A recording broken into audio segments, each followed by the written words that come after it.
رمضان مبارک ہو، رمضان مبارک، رمضان مبارک ہو، رمضان مبارک۔ حضرت ابو ہریرہ رضی اللہ تعالیٰ عنہ فرماتے ہیں کہ نبی کریم صلی اللہ علیہ وسلم نے فرمایا کہ جس مرد کے پاس 2 بیویاں ہوں اور اس نے ان کے درمیان انصاف نہ کیا ہو تو قیامت کے روز اس حال میں آئے گا کہ اس کا پہلو گرا ہوا ہوگا۔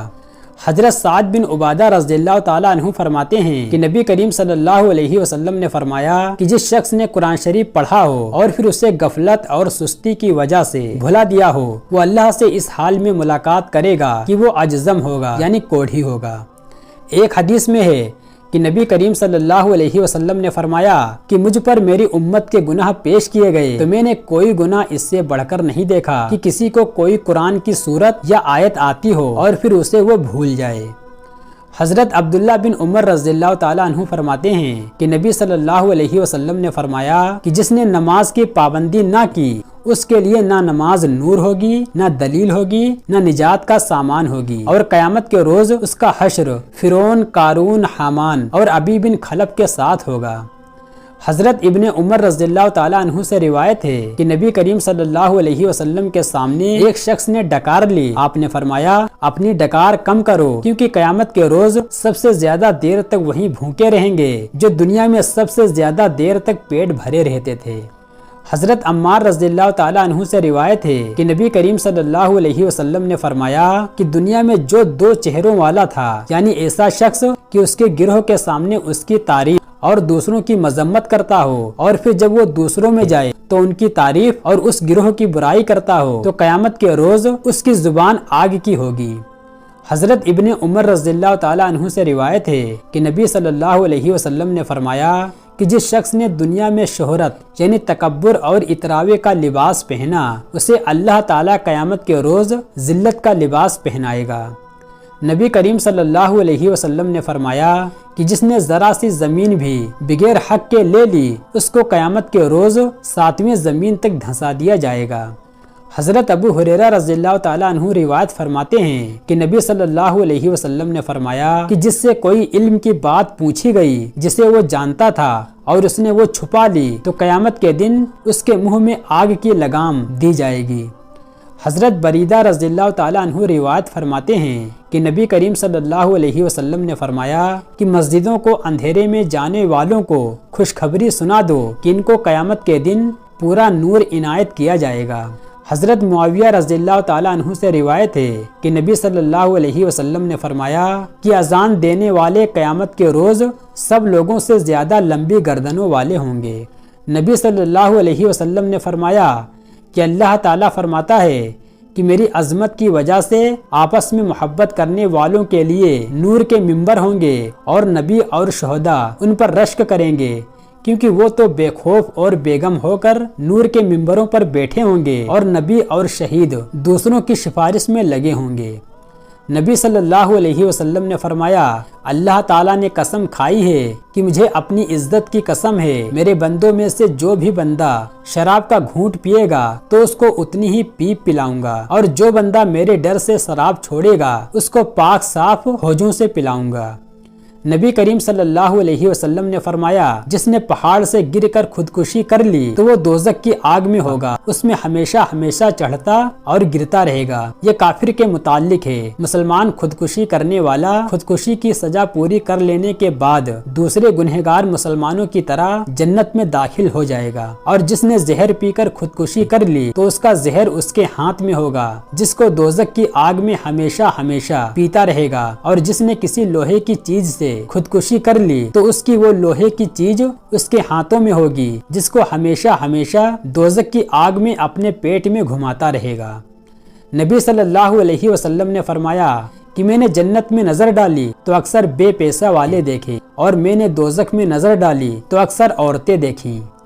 حضرت ابو دردہ رضی اللہ تعالیٰ عنہ فرماتے ہیں لوگ بیماری سے گھبراتے ہیں اور میں اس کو پسند کرتا ہوں تاکہ میرے گناہ معاف ہوں۔ لوگ فکر و فاقہ سے ڈرتے ہیں اور میں اس کو محبوب رکھتا ہوں۔ عام لوگ موت کو برا جانتے ہیں اور مجھے موت پیاری ہے، اس لیے کہ اس کے ذریعے پروردگار سے ملاقات ہوگی۔ حضرت عقبہ بن عامر رضی اللہ تعالیٰ عنہ نبی صلی اللہ علیہ وسلم کا قول نقل فرماتے ہیں، اگر تم کسی شخص کو دیکھو کہ اللہ نے اس کو اس کی پسندیدہ و مطلوبہ چیزیں عطا فرما دی ہیں، اس کے باوجود وہ نافرمانی پر قائم ہے، تو سمجھ لو کہ یہ اللہ کا انعام نہیں بلکہ ڈھیل ہے۔ رسول اللہ صلی اللہ علیہ وسلم نے فرمایا، جب کوئی مسلمان پرانی تکلیف کو یاد کر کے انا للہ و انا الیہ راجعون پڑھتا ہے تو اس کو اس وقت پھر اتنا ہی ثواب ملتا ہے جتنا کہ تکلیف کے وقت ملا تھا۔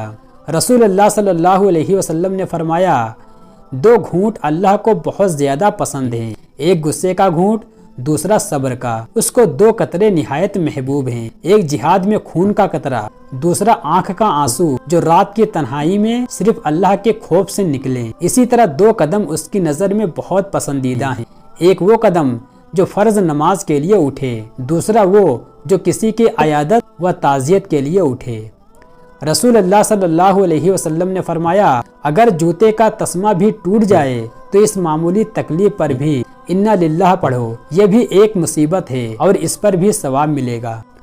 حضرت حسن بصری رحمۃ اللہ علیہ فرماتے ہیں، حضرت موسیٰ علیہ السلام نے اللہ تعالیٰ سے معلوم کیا، یا اللہ عیادت کرنے کا کتنا اجر ہے؟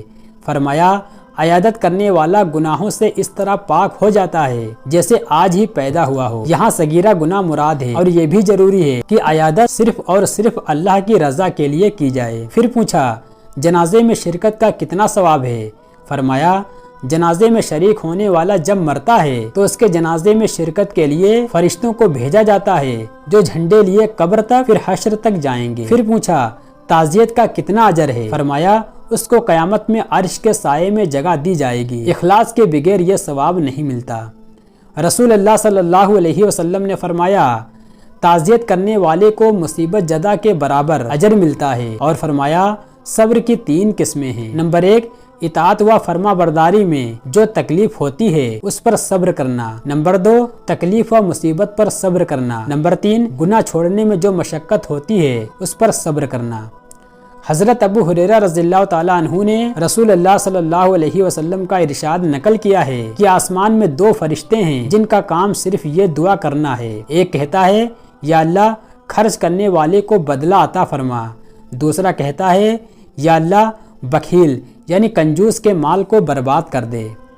حضرت ابو ذر رضی اللہ تعالیٰ عنہ نے ایک مرتبہ اپنے غلام کے چہرے پہ تماچا مارا، اس پر رسول اللہ صلی اللہ علیہ وسلم نے فرمایا، نمازیوں کے چہرے پہ نہ مارا کرو، ان کو وہی کھلاؤ پہناؤ جو خود کھاتے پہنتے ہو۔ حضرت ابو بکر رضی اللہ تعالیٰ عنہ فرماتے ہیں کہ نبی کریم صلی اللہ علیہ وسلم کا ارشاد ہے، غلام کے ساتھ برا برتاؤ کرنے والا جنت میں نہیں جائے گا، ان کے ساتھ اولاد جیسا معاملہ کرو، جو خود کھاتے ہو وہی ان کو کھلاؤ۔ ملازم کے لیے بھی یہی حکم ہے، اور جو غلام نمازی ہو وہ تمہارا بھائی ہے۔ کسی نے معلوم کیا غلام کو ایک دن میں کتنی مرتبہ معاف کریں تو فرمایا 70 مرتبہ۔ ایک مرتبہ صبح کے وقت رسول اللہ صلی اللہ علیہ وسلم کہیں تشریف لے جا رہے تھے، راستے میں اونٹ بندھا دیکھا، پھر شام کو واپسی پر بھی اونٹ کو وہیں بندھا پایا۔ اس کے مالک سے معلوم کیا کہ آج اس کو کھانا نہیں دیا؟ اس نے کہا جی نہیں۔ فرمایا قیامت میں یہ اونٹ تجھ سے جھگڑے گا تو اس وقت تیرے پاس کیا جواب ہوگا؟